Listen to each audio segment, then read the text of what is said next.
Victor Hale stood before the mirror in his penthouse suite, adjusting the cufflinks that bore his family crest. The city skyline stretched wide behind him, glass towers shimmering in the evening light, a testament to his empire. To anyone else, he looked untouchable, the portrait of success. But Victor's eyes, sharp and calculating, revealed nothing of himself. They had long been trained to conceal. The newspapers called him the Golden Bachelor. He was 40, wealthy, impeccably groomed, with a wedding set to make headlines. Society admired him. Investors trusted him.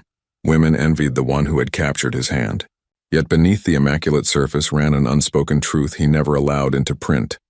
His refusal, his cold denial of fatherhood. If this story resonated with you, subscribe to the channel and spread the word, and tell us where you're watching from. Evelyn, his soon-to-be wife, often praised his strength.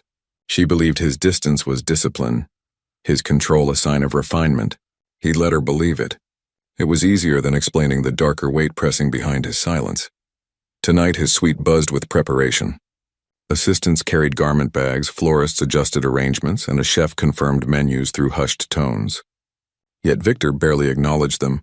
He was elsewhere, lost in memory, recalling a conversation long ago when the subject of children had surfaced. "I cannot be a father," he had told Evelyn, his voice so steady it left no room for doubt. She had blinked, startled, but softened quickly. "You mean not yet?" "That's fine, Victor. We have time." "No." He turned away, his tone absolute. "Not now. Not ever." The silence between them had been long, broken only by her nervous laugh. She thought it was fear of commitment, perhaps a scar from his past. She never pressed further. Victor ensured she wouldn't. Now, standing alone, he replayed that moment. Evelyn's eyes, wide, searching, lingered in his thoughts. She had accepted his answer. Perhaps out of love, perhaps out of desperation. It did not matter. What mattered was control. He stepped onto the balcony, the hum of the city below rising like an orchestra. His empire, his rules, his narrative, fatherhood did not fit into the design. He convinced himself that it was weakness, vulnerability, a chain he refused to wear. Behind him, the reflection in the glass showed a man poised for triumph, yet one who knew how fragile illusions could be. Victor's phone buzzed on the table. A message from Evelyn lit the screen. "I can't wait for tomorrow. Our new life begins." He read it twice, lips curving into a practiced smile. The words should have warmed him, but instead they tightened his chest. New life. The phrase clawed at him, dragging forward memories he buried. For a moment he imagined another face, someone else's, pale with betrayal, carrying a weight he had abandoned. He blinked it away, forcing the thought into silence. A knock at the door drew him back. His personal assistant entered quietly, setting down a silver tray of documents for review. Contracts, statements, projections, Victor's other vows, the ones he trusted more than words at an altar. "Everything is in order, sir," the assistant murmured. Victor nodded. "It always is." When the door closed, he exhaled, long and deliberate. Tomorrow the world would celebrate him. Tomorrow he would stand beside Evelyn, promising forever. Yet he knew promises meant nothing if you chose carefully what to exclude. The skyline dimmed as night settled, lights flickering like stars over steel and glass. Victor lingered at the edge of the balcony, watching the city pulse beneath him. A man adored, envied, but a man bound by secrets that no headline would ever print. Tomorrow would be perfect, or at least appear so, and appearances were all that mattered. Evelyn Harper sat at her vanity, brushing out her long chestnut hair as the clock neared midnight. The apartment was silent except for the faint ticking of the antique clock Victor had gifted her. She stared at her reflection, trying to see herself the way the magazines described her, the lucky woman engaged to the city's most eligible bachelor. Yet the face in the mirror was not luck but tension. Her eyes clouded with unanswered questions. Victor had left earlier that evening. A late business call, he'd said. Something urgent with investors in Singapore. She wanted to believe him. She always wanted to believe him. But a part of her, the quiet, restless part, counted the number of times he had slipped away since their engagement. She set the brush down and whispered to herself, "It's fine. He loves me. That's enough." When she first met Victor, he had seemed like a dream made flesh, polished, protective, impossible to resist. He spoke in measured tones, every word deliberate, as if he had thought about her long before they met. It made her feel chosen, like she mattered in a world where she often felt unseen. But as their relationship deepened, cracks began to show. He was careful with his words, too careful. When children came up, he dismissed the idea with chilling finality. Evelyn had tried to soften it once, laughing nervously, asking if maybe he'd change his mind after the wedding. "No," he said sharply, his gaze like ice. "I told you. It's not possible." She remembered the way her throat tightened, the heat rushing to her cheeks. "Of course," she murmured, forcing a smile. "We don't need to rush. We have each other." Victor had kissed her forehead and she had swallowed her disappointment, convincing herself that love could fill the empty space where children might have been. But doubts lingered. There were nights he returned home with the faint scent of perfume not her own. There were calls he took in another room, whispers she could never catch. She told herself they were harmless, business, politics, secrets of the wealthy she couldn't understand. And yet the silence after those calls always felt heavier than truth. Tonight, alone with her reflection, she felt the weight of those silences pressing in. She glanced at her phone, tempted to call, to ask where he really was. But she didn't, she never did. Because Evelyn was afraid of the answer. Instead, she opened the small leather-bound journal she kept hidden in the drawer. In it, she wrote down fragments of conversations, the inconsistencies she noticed, the details that didn't fit. It wasn't evidence, at least that's what she told herself. It was simply her way of making sense of him, of them. He says he loves me. He says he wants forever. But forever without children? Forever with secrets? Can love really survive that? She pressed the pen harder than she meant to, the ink blotting the page. Shaking her head, she snapped the journal shut. "Stop it," she whispered. "You'll ruin everything." The sound of her phone buzzing made her flinch. A message from Victor appeared. "Long night. Don't wait up." She stared at the words, her heart both sinking and softening. He was busy, she reminded herself. Busy for them, for their future. That had to be enough. Sliding into bed, she clutched the pillow close, pretending it was his shoulder. Tomorrow the preparations would continue.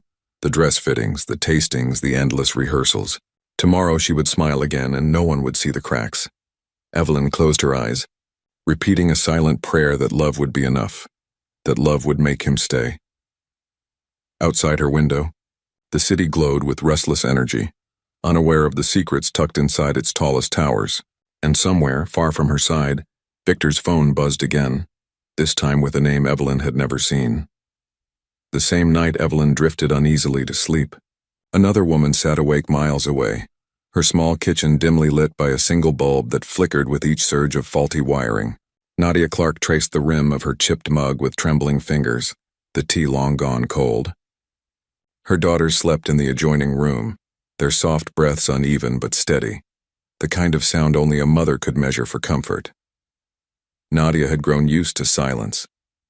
Once her life had been filled with music, with laughter, with a man who promised her the world. But promises, she had learned, were brittle things. They could shatter overnight, leaving shards too sharp to ever be forgotten. She still remembered Victor's voice the last time they spoke, steady, cold, final. "You can't tell anyone. Do you understand? This never happened." She had nodded, holding her swollen belly with both hands, her throat too tight to argue. Back then, she still believed he might come back. That fear made him cruel, not intention. But weeks passed, months followed, and silence grew louder than his words. By the time the twins were born, she knew the truth. Victor Hale had carved her out of his life. And with her, the children too. Now nearly 4 years later, the twins were growing fast, two mirrors of one another, both hauntingly familiar. Clara had Victor's piercing eyes, while Lily bore the same sharp line of his jaw. Some mornings Nadia couldn't look at them without the ache of recognition. It wasn't their fault. They were innocent, but they carried his face, a face that reminded her of betrayal every single day. She had moved often in those years, avoiding questions. People in the neighborhood only knew fragments of her story. A single mother, struggling but fiercely protective. She kept to herself, working odd jobs, never staying long enough for anyone to grow curious. Attention, she believed, was dangerous, yet secrecy had its cost. The girls were growing old enough to notice absences, No father at school functions, no extra seat at the table. Lily asked once softly, "Mommy, why don't we have a daddy like other kids?" Nadia's throat had closed around the answer she couldn't give. Instead, she brushed their hair back and whispered, "Because we have each other, and that's enough." But deep inside, Nadia knew it wasn't enough. The truth pressed against her like a storm behind glass, threatening to shatter everything she had tried to contain. She carried photographs in a locked box, evidence she once believed might save her, a copy of a birth certificate, scribbled notes in Victor's handwriting, the shadow of a life he abandoned. She told herself she kept them for the girls, so one day they would know who they were. But part of her knew she also kept them as a weapon, waiting for the day she might need to fight. That night, as the bulb flickered again, Nadia rose and opened the door to the small bedroom. Two small shapes lay tangled in the faded blankets, their dark hair spilling across the pillows. Clara stirred in her sleep, murmuring something she couldn't make out. Lily's thumb rested gently at her lips. They looked peaceful, untouched by the burden of truth. Nadia stood in the doorway, her chest tightening. She promised herself she would protect them, no matter the cost. But promises, she knew, were fragile. She had learned that from him. Somewhere across the city, Victor Hale was preparing for a wedding. The papers would print his smile, the champagne would flow, and Evelyn would walk down the aisle believing she was stepping into a perfect future. Nadia closed the door softly, leaning against the frame.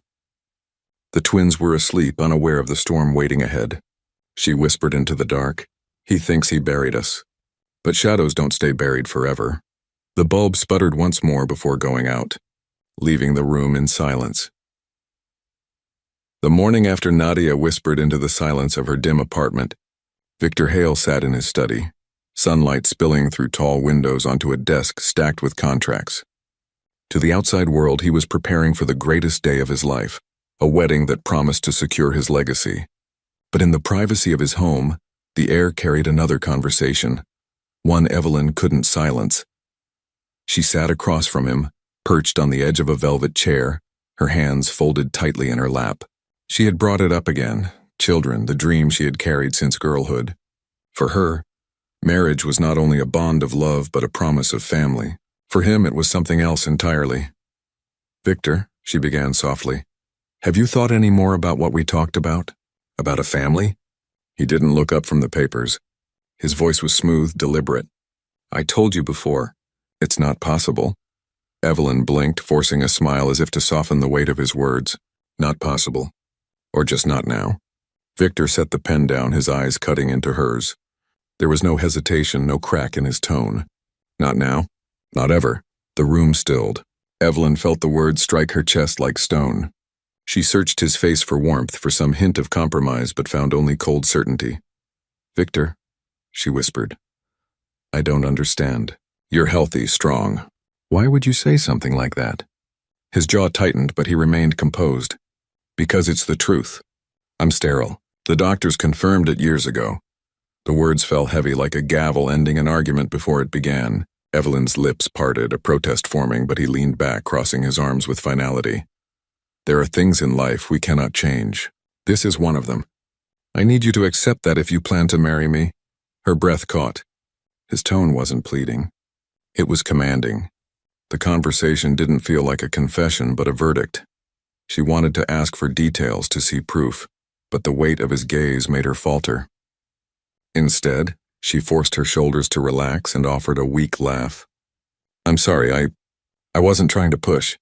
I just thought maybe—" He reached across the desk, his hand grazing hers, not tenderly, but as if sealing a contract. "We have everything, Evelyn. Wealth, respect, a future most people can only imagine. Don't ruin it by asking for what I cannot give." She nodded, though her throat felt raw. Inside, unease gnawed at her, but she told herself it was fear speaking, not truth. Victor loved her. He had chosen her. Surely that was enough. Later, as she dressed for a dinner rehearsal, Evelyn replayed the conversation in her mind. The word sterile echoed with unnatural precision as though rehearsed. She thought of his late-night calls, the perfumes she didn't recognize, the silences that stretched too long. But she shook her head, whispering to her reflection in the mirror, "He loves me. That's what matters." When she joined him that evening, Victor was already waiting, his smile practiced, his hand extended. To the watching staff, they looked flawless, a couple unshaken by doubt. Only Evelyn felt the tremor beneath her skin, the faint chill of secrets she dared not touch. And yet behind her unease, a small voice refused to quiet. What if he isn't telling the truth? What if there's something more he isn't saying? Victor guided her to the waiting car, his expression unreadable. For him, the vow of denial was not a burden, but a shield. And for Evelyn, silence became survival. Tomorrow, their rehearsal dinner would glow with laughter and champagne. But beneath the golden lights, her doubts would follow like shadows she couldn't escape. The rehearsal dinner sparkled with champagne, laughter, and the low hum of string instruments. Victor played the role effortlessly, shaking hands with dignitaries, charming Evelyn's family, delivering speeches laced with humor. To the world, he was flawless. To Evelyn, he was impenetrable. She smiled when expected, laughed when prompted, yet inside the conversation from the study echoed endlessly. I'm sterile. The doctors confirmed it years ago. The words circled her mind like a chain, clinking every time her gaze met his. Later that night, when the guests had gone and the music faded, she dared to bring it up again. They stood in the dim light of the foyer, marble floors reflecting their shadows. Victor, she said carefully, I can't stop thinking about what you told me, about children, about being sterile. His expression hardened, then softened just as quickly. He reached out, cupping her cheek with a smile that never reached his eyes. Evelyn, you worry too much, but you sounded so absolute, because it is absolute. His voice cut sharper this time. Why can't you just accept what I've said? Must everything be an interrogation? Her heart stung at his tone. I wasn't interrogating you. I just thought. He leaned closer, his whisper silk and steel. What you thought is irrelevant. Do you understand? You're letting your imagination get the better of you. Evelyn froze. Gaslight flared in his words, the kind that made her question her own memory. Had she overreacted? Had she pushed too far? She nodded quickly, swallowing the lump in her throat. That's my girl, Victor murmured, kissing her forehead before stepping away, already pulling out his phone. Evelyn retreated to the bedroom, her chest tight with unease. Each time she tried to piece together the inconsistencies, Victor's voice echoed. You're imagining things. Doubt knotted her mind, blurring the line between instinct and paranoia.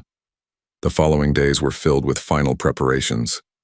The mansion bustled with staff, caterers, decorators, seamstresses rushing in and out. Evelyn noticed things she hadn't before. The way conversations stopped when she entered a room. The side glances exchanged between maids. One afternoon, while the florist arranged roses in the grand hall, Evelyn overheard two housemaids whispering near the corridor. She used to come here, one said, years ago. Quiet woman, left suddenly. With children, wasn't it? The other whispered back. Twins. The resemblance, the first maid hushed her quickly as Evelyn approached, bowing her head and rushing away. Evelyn stood frozen, pulse racing. Twins. A woman who disappeared. The words tangled in her mind, but when she tried to ask, Victor brushed it aside. At dinner, she cautiously brought it up. Some of the staff. They mentioned someone who used to work here. A woman who. Victor's fork clinked against his plate. You're listening to gossip now? Evelyn, you're better than that. But they sounded certain. He laughed, low and dismissive. Servants invent stories when they're bored. Don't lower yourself by entertaining them. His mockery stung, but worse was the gentle pat he gave her hand as if soothing a child. You're letting nerves get to you before the wedding. That's all. Evelyn forced a smile, though doubt coiled tighter inside her. She wanted to believe him. She needed to. Yet that night, lying awake, she heard the whispers again in her mind. Twins. Resemblance. The next morning, she passed one of the maids in the hall. Their eyes met briefly, just long enough for Evelyn to see pity flicker across the woman's face. Pity and something else. Knowledge. Victor's words said one thing. The shadows said another, and Evelyn, caught between them, began to wonder if her instincts weren't paranoia at all, but warnings she was too afraid to heed. She closed her eyes, whispering into the dark, please let me be wrong. But deep down, she knew whispers don't rise from nothing. They rise from truth waiting to surface. The morning of the wedding dawned with a sky so bright it seemed painted for photographs. Sunlight struck the glass walls of Victor's mansion, bouncing off gold trim and white silk drapes that fluttered with the early breeze. Inside, the house buzzed with controlled chaos. Chefs rushing trays of delicate pastries, florists adjusting towering arrangements of orchids and roses, photographers testing their lenses for the perfect glow. Victor stood in the center of it all like a conductor before an orchestra. His tuxedo was cut to perfection, his smile rehearsed, his handshake firm. Every guest that arrived, politicians, CEOs, socialites, was greeted as though they were the only person in the room. To the cameras flashing in rapid succession, he looked like a man completely at ease, basking in the perfection he had built. But Evelyn, hidden in a suite upstairs, felt anything but ease. She sat still as stylists pinned her veil, yet her chest was tight, her breaths shallow. The whispers from the staff still rang in her ears, and the memory of Victor's dismissal gnawed at her. Today, she told herself, was supposed to be about love, unity, and a future together. So why did her heart feel as though it were bracing for impact? Her maid of honor, Anna, noticed her silence. "You're pale," she whispered. "Nerves?" Evelyn forced a smile. "Just nerves." She couldn't admit that part of her wanted to run, that some buried instinct screamed this was a mistake. Instead, she pressed her palms against her gown, feeling the satin tremble under her touch. Downstairs, the music swelled as guests took their seats. The grand hall had been transformed into a cathedral of luxury, marble floors gleaming, crystal chandeliers dripping with light, and an aisle lined with petals so thick they muffled every step. Reporters stationed outside jostled for photographs, while drones hovered discreetly above, capturing the spectacle for evening broadcasts. Victor entered to thunderous applause, the weight of his empire behind every stride. He exuded certainty, his smile betraying none of the shadows Evelyn had glimpsed in private. Cameras flashed, capturing his confidence, his charm, his supposed devotion. To all who watched, he was the dream groom, wealthy, powerful, untouchable. Then the music shifted and the doors at the back of the hall opened. Evelyn appeared, framed in light, her gown trailing like a river of white silk. Guests gasped at her beauty, their phones rising to capture the moment. She stepped carefully down the aisle, every eye on her, every flash searing the air. Victor's gaze locked on her, and for a fleeting moment she let herself believe. Perhaps she had been wrong. Perhaps the whispers meant nothing. Perhaps love could erase the questions she feared to ask, yet as she drew closer, her heart hammered harder, not softer. Each step seemed heavier than the last, as though she were walking not toward salvation, but toward a precipice. At the altar, Victor took her hand, his grip steady and firm. The priest's voice rose, reciting the words that had bound countless couples before them. Around them, guests leaned forward, breath held, waiting for vows that would cement their perfect illusion.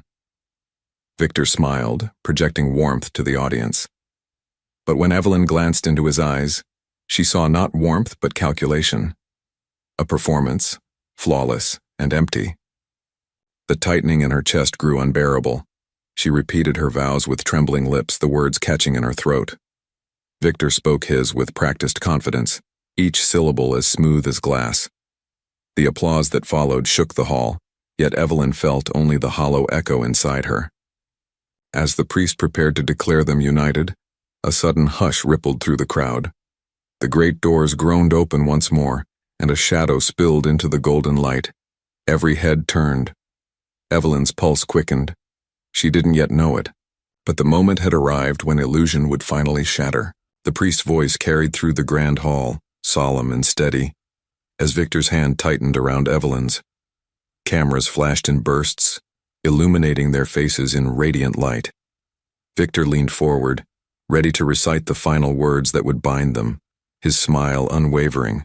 To the guests, it was a moment of perfection, two souls uniting in opulence. And then the doors groaned open again. The noise cut through the silence, sharp and unwelcome. Heads turned in unison, whispers rippling through the crowd like a sudden wind. Evelyn felt Victor's grip stiffen, She followed his gaze toward the figure in the doorway, her heart stuttering. A woman stepped into the golden light. Her dress was simple, her posture weary, but her presence radiated defiance.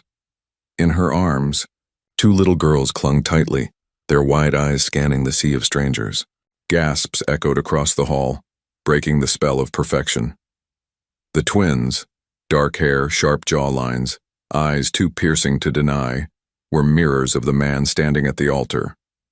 For a heartbeat, silence ruled. Then Nadia's voice rang out, trembling but unyielding. "You said you couldn't be a father. Then explain these." The words slammed into the air like a verdict. Guests murmured in shock, some standing for a better view. Photographers leaned forward, cameras snapping furiously, the scandal already immortalized in flashing light. Evelyn's breath caught in her throat. She stared at the children, then at Victor, searching his face for denial, for panic, for anything that would make this nightmare vanish.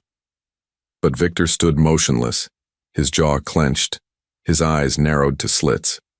Nadia took another step forward, her voice stronger now. 4 years, Victor.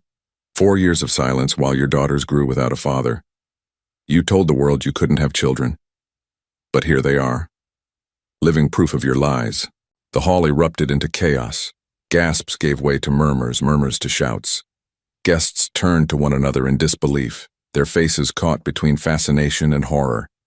Some raised phones high, recording every second, while others whispered furiously into ears. Victor finally moved, his voice low but seething. "Get her out of here." Two guards hesitated, glancing at one another. Their loyalty was clear, but so was their fear of the spectacle unfolding in front of hundreds of witnesses. Removing a woman with 2 small children from a wedding altar would only worsen the scandal. Evelyn trembled, her gaze darting between Victor and Nadia. "Victor, what is this? Who are they?" Her voice cracked with desperation.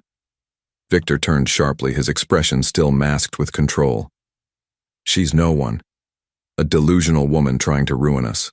Nadia laughed bitterly, the sound raw and jagged. "No one? These children carry your blood, your face, your name you refuse to give them. How much longer will you deny the truth?" The twins clutched at her dress, frightened by the rising tension. Clara buried her face into her mother's shoulder, while Lily's eyes, Victor's eyes, stared directly at him, unblinking. Evelyn's chest tightened. She had heard whispers, fragments of stories about a woman who vanished, about children hidden away. She had pushed them aside, let Victor convince her it was nonsense. But standing before her now, flesh and blood, were the whispers made real. The priest lowered his head, closing the book silently, as though absolving himself from the disaster. The music had stopped.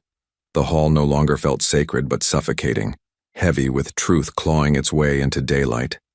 Victor stepped forward, his voice raised, commanding, "Enough. You are trespassing on my wedding. Leave before you what?"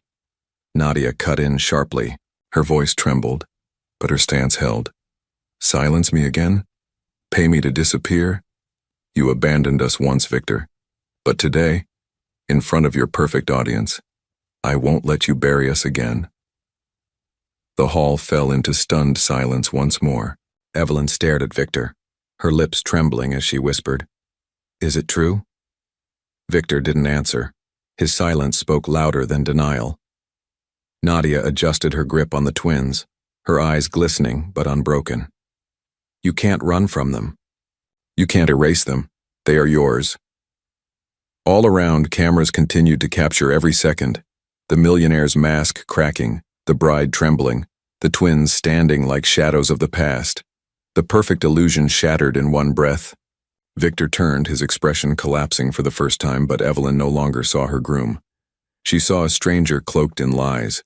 The weight of the room pressed down as Evelyn's hand slipped from his grasp. Her vow, half-spoken, dissolved into silence. And with that silence came the sound of 1,000 whispers, the beginning of Victor Hale's undoing. The hall pulsed with noise, gasps, whispers, the frantic clicks of cameras. What had been a sanctuary of polished beauty was now fractured, every gilded surface reflecting chaos. At the altar, Victor stood rigid, his perfect composure beginning to splinter. "She's lying," he snapped, his voice slicing through the din. "This is nothing but a performance. She's desperate for attention." Nadia held the twins tighter, her eyes never leaving him. "Performance? Then tell me, Victor, why do they look exactly like you?" A wave of murmurs swept through the crowd. Guests leaned closer, whispering behind gloved hands, their eyes darting between Victor's sharp features and the children clinging to their mother's dress. The resemblance was undeniable, almost cruel in its clarity. Evelyn's knees weakened. She clutched the edge of the altar for support, her gaze fixed on the girls. The shape of their eyes, the tilt of their smiles. It was Victor. It was him in miniature. Her throat constricted as though the air had thickened. "Victor," she whispered, her voice cracking. "Please, tell me this isn't true." He turned to her, his expression softening into the mask she knew so well. "Evelyn, don't listen to her. She's unstable. She's been obsessed with me for years. That's why she's here, because she can't let go." The priest shifted uncomfortably, closing the book in his hands. He glanced toward the guests as if waiting for direction, but none came. Security lingered near the back, their eyes uncertain. To drag a woman and children from the altar seemed unthinkable under so many watching eyes. Evelyn shook her head slowly, as though trying to dispel a nightmare. "But the children, they are not mine." Victor's voice thundered. "Anyone can claim such things, she has no proof."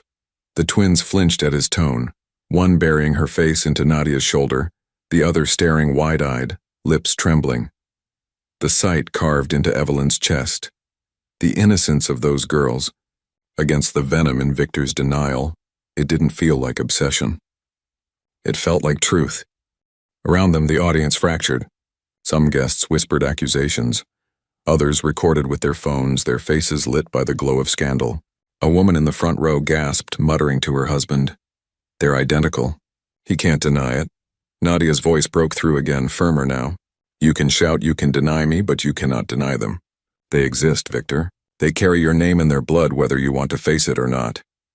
Victor's face contorted, rage threatening to consume the mask he so carefully wore. He stepped toward her, pointing sharply. "Get her out, now!" But still security did not move. The weight of so many eyes froze them in place. Every camera flash was a warning. This moment would live forever, no matter what Victor commanded. Evelyn stood trembling, her hand rising to her mouth. She could feel the ground shifting beneath her. Every word, every vow, every tender moment she thought she'd shared with him now felt like performance. She had believed his strength, his control. Now she saw only cruelty disguised as certainty. "Victor," she whispered, tears threatening. "If she's lying, then prove it. Show us something, anything. Why won't you?" He faltered just for an instant. And in that falter, Evelyn saw the truth she dreaded. His denial was not defense, it was desperation. The room's whispers grew louder, swelling into a roar of scandal. The priest stepped back, murmuring prayers under his breath, his face pale. Victor turned sharply, barking at the cameras. "This is over. Stop recording. Everyone out." But no one moved. The crowd had tasted blood, and they would not turn away. Evelyn's hand slipped from his, her body trembling as she stepped back from the altar. For the first time, she looked at Victor not as her fiancé, but as a stranger, one whose lies were unraveling under the light. And as she turned her gaze to Nadia and the twins, a chilling certainty settled in her chest. Her life, as she knew it, was ending. The hall was electric with tension, whispers rising like a storm. Victor's denial still hung in the air, brittle and desperate, but it was already cracking under the weight of what stood before him. Evelyn's hand trembled at her side, her veil quivering as if even fabric could sense the truth pressing in. Nadia stepped forward, her arms tightening around the twins. Her voice was steady now, no longer trembling with fear but sharpened with resolve. "You want proof? Fine. Let's give them proof." From the bag slung across her shoulder, she pulled out a thick folder, edges worn, corners bent from years of being handled. She opened it slowly, deliberately, letting the silence draw tight around her. The room hushed, cameras flashing as though sensing history in the making. She held up the first page, a DNA test, the logo of a private medical lab stamped at the top. The bold letters were clear even to those seated far back. Probability of paternity, 99.9%. A collective gasp swept through the hall. Evelyn staggered a step, her lips parting, her heart crashing against her ribs. The words blurred, but she knew what they meant. Denial could no longer survive numbers. Victor's face paled, then darkened with rage. That could be forged, he spat. Anyone with money can buy a piece of paper. Nadia's laugh was bitter, jagged. Forged? You think I spent 4 years hiding, scraping to survive just to invent this? She pulled another sheet free, a string of printed text messages. These are your words, Victor. Every one of them. Begging me to stay quiet. Promising me it was temporary. Do you deny these too? Gasps rose again as the photographers leaned forward, lenses capturing the damning evidence. Guests craned their necks, murmuring furiously. Evelyn stepped closer, her hand shaking as she looked down at the messages. She saw his phrasing, his clipped sentences, his familiar tone. Words she had read before in her own text from him. Cold, calculated, commanding. No, she whispered, her breath catching. It's his. Nadia wasn't finished. She pulled free the final blow. Records of bank transfers neatly highlighted, Victor's name attached to payments sent month after month to an anonymous account.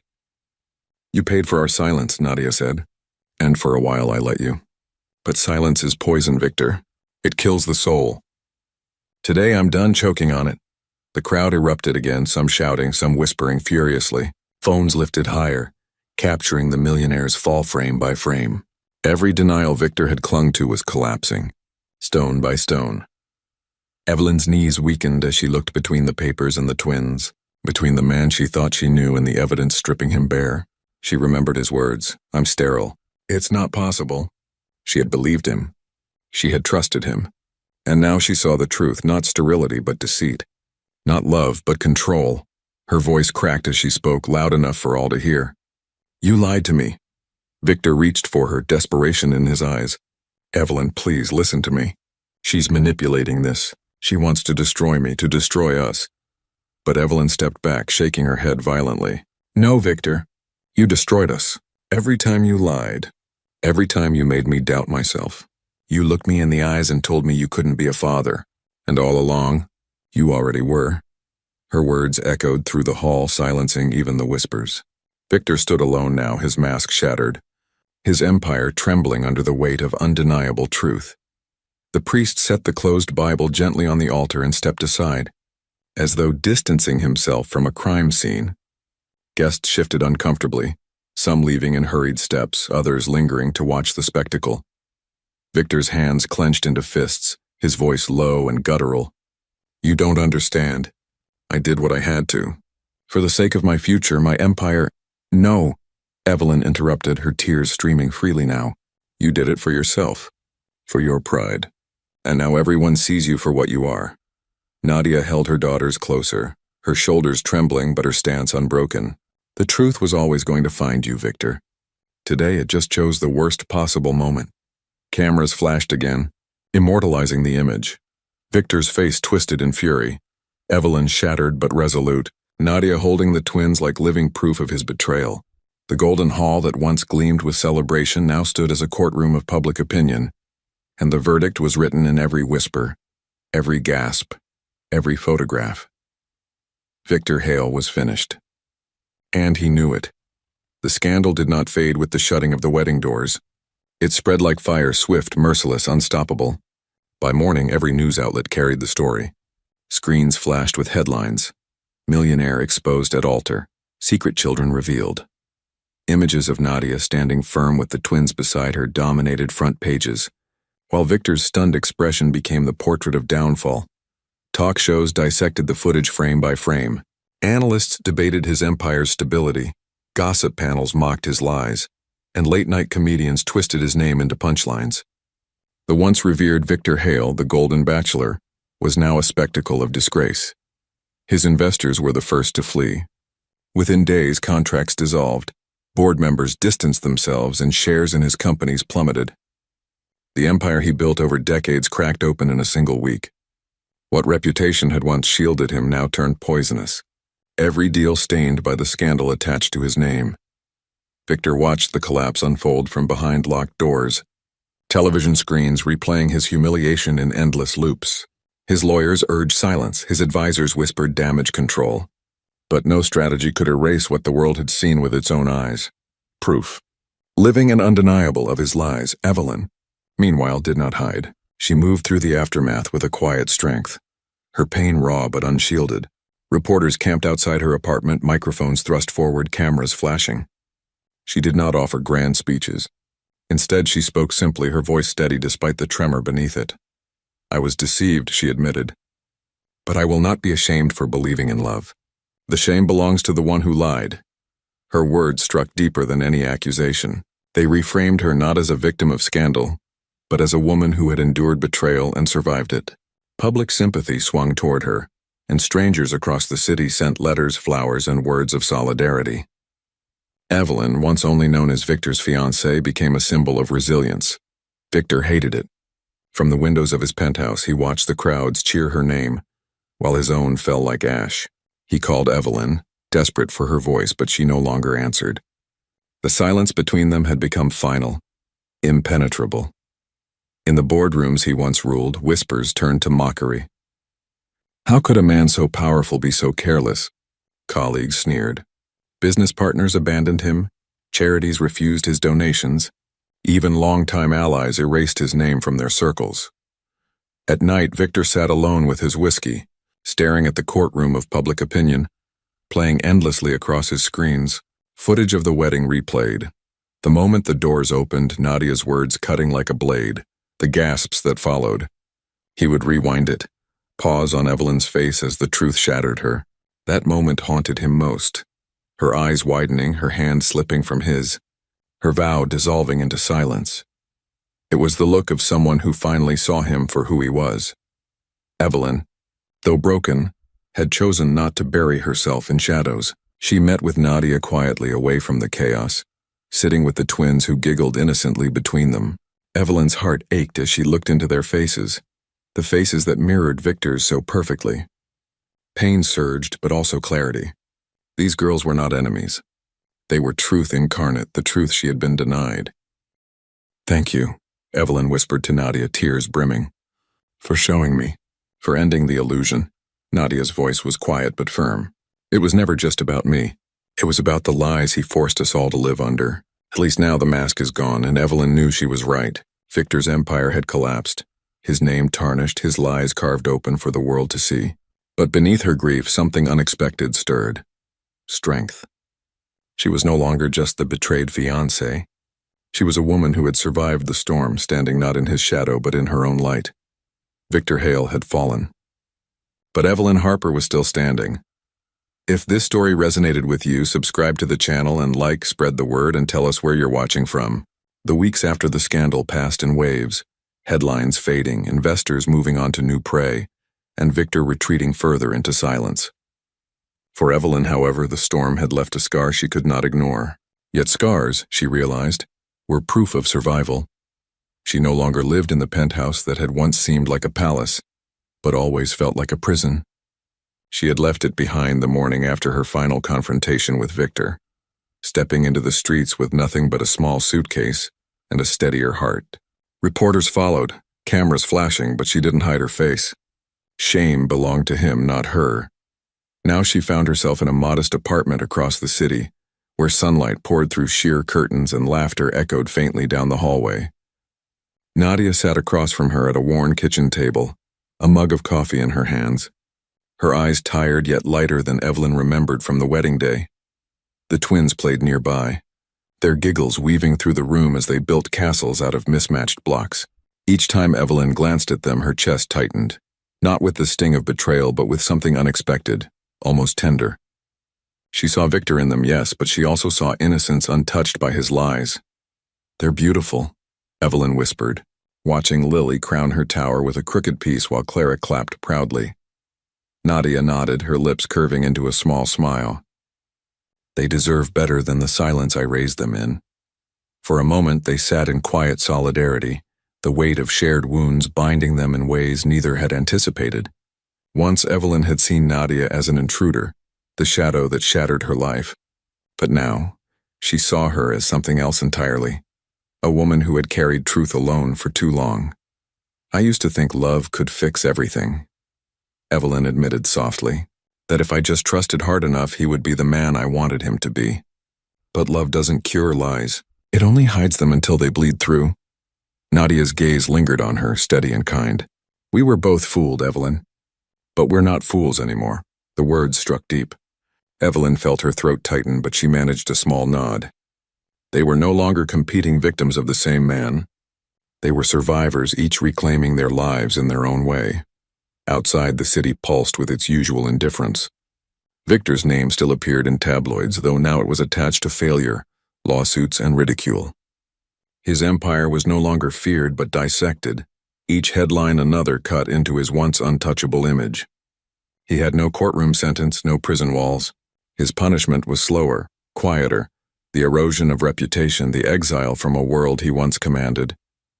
Evelyn did not crave revenge. Watching him fade was enough. Instead, she focused on building something new. She returned to her work, surrounding herself with friends who had stood by her in silence and learning to laugh again in small, unguarded moments. She joined Nadia and the twins often, finding joy in simple things.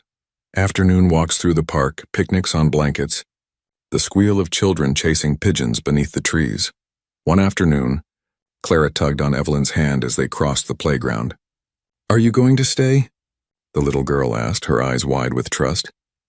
Evelyn knelt down, brushing a strand of hair from the child's cheek. "I'll always be here when you need me." The words surprised her as much as they did the girl, but as she said them, she knew they were true. She couldn't erase the past, but she could choose the kind of presence she wanted to be now. Steady, honest, unafraid. Nadia watched from a distance, her smile quiet but grateful. For both women, the future was no longer defined by a man's lies but by their own strength, stitched together from brokenness into something whole. Justice had not come through courts or contracts. It had come through truth, undeniable, living, laughing in the form of two little girls who carried the proof in their eyes. And as Evelyn walked beside Nadia, leaving behind the ruins of a shattered engagement, she felt something stir in her chest that had been missing for too long. Not fear, not grief, hope.